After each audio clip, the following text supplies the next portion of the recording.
సభ్యులందరికీ కూడా ప్రత్యేకమైన ధన్యవాదాలు. ఈరోజు నిజంగానే ఒక మంచి పండగ, మనకి తెలుగుదేశం పండగ.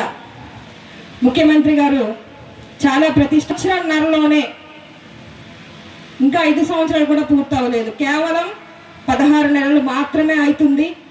ఈ 16 నెలల్లో ఎలక్షన్ టైంలో ఏవైతే చేస్తామని మాట ఇచ్చామో దాన్ని దాదాపుగా 16 నెలల్లో పూర్తి చేసినటువంటి ఘనత మన తెలుగుదేశం ప్రభుత్వానిదని మరొకసారి తెలియజేస్తా ఉన్నాను.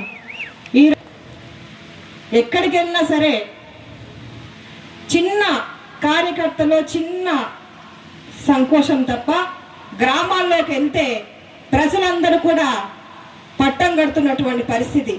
దీనికి కారణం మన ఎన్డీఏ, మన ముఖ్యమంత్రి గారు. ఈరోజు మన రాష్ట్రం అభివృద్ధి సంక్షేమం అనేటువంటి 2 జోడెద్దులాగా ముందుకెళ్ళిపోతా ఉంది. అయితే